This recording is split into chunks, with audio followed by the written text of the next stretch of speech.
We provide you the platform to turn your dreams into reality. Give wings to your aspirations with KR Mangalam University. Paschim Asia में Israel और Iran के बीच बढ़ता तनाव पूरी दुनिया के लिए चिंता का कारण बना हुआ है। इस युद्ध में अमेरिका भी खुलकर अब सामने आ चुका है।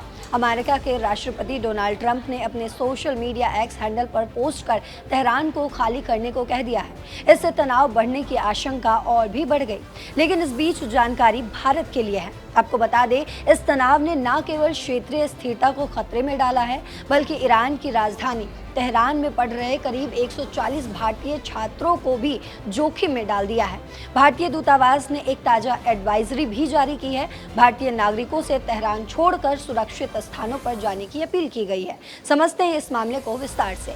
नमस्कार, आप देख रहे हैं दैनिक जागरण। मैं हूं आपके साथ पल्लवी सिंह। इजराइल और ईरान युद्ध के बीच जैसे ही बात भारतीय की आई, भारत तुरंत एक्शन मोड में आ गया और अपने बच्चों के लिए एडवाइजरी जारी कर दी। भारतीय दूतावास ने एडवाइजरी जारी की है और इसमें कहा गया है कि फौरन तेहरान छोड़ दे। सभी भारतीय नागरिकों को सलाह भी दी गई है कि तेहरान छोड़कर किसी सुरक्षित जगह पर जाए। इस तनाव की चपेट में तेहरान में पढ़ने वाले लगभग 140 भारतीय छात्र भी आ गए हैं। ये छात्र Tehran university of medical science और इस्लामिक आज़ाद यूनिवर्सिटी में MBBS की पढ़ाई कर रहे हैं। छात्रों ने बताया कि शुक्रवार की सुबह करीब 3:20 पर एक जोरदार धमाके की आवाज़ ने उन्हें दहशत में डाल दिया। एक छात्र ने ANI से बात करते हुए कहा कि यहाँ हालात हर पल बिगड़ते जा रहे हैं। सुबह 3:20 पर एक जोरदार धमाका हुआ। हमने खिड़कियों से बाहर देखा तो काला धुआं दिखाई दिया। जब हम नीचे गए तो और भी धमाकों की आवाज़ सुनाई दी। उन्होंने आगे कहा कि 2-3 घंटे बाद ही फाइटर जेट्स की गड़गड़ाहट सुनाई दी। हम बहुत डर गए थे। आसमान में ड्रोन भरे हुए थे।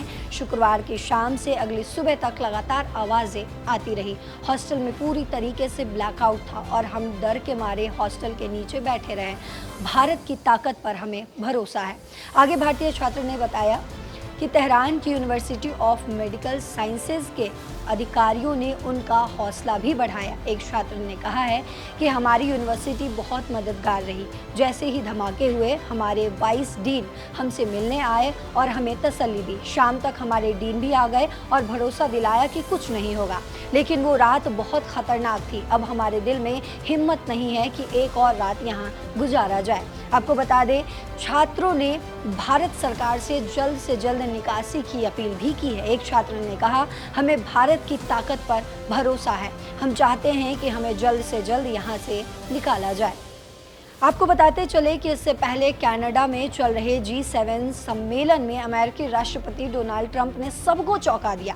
दरअसल वो बीच में ही सम्मेलन छोड़कर अमेरिका लौट गए। उन्होंने ऐसा तब किया जब ईरान और इजराइल के बीच तनाव अपने चरम पर है। ट्रंप ने ईरान को चेतावनी भी दी है कि तुरंत अपने परमाणु हथियारों की महत्वाकांक्षा छोड़ देनी चाहिए, वरना हालात और भी बिगड़ सकते हैं। उन्होंने तेहरान को फौरन खाली करने की सलाह भी दे डाली। ट्रंप ने ट्रूथ सोशल पर पोस्ट किया और उन्होंने लिखा है, ईरान को अपनी परमाणु योजनाओं पर लगाम लगानी होगी, वरना बहुत देर हो जाएगी।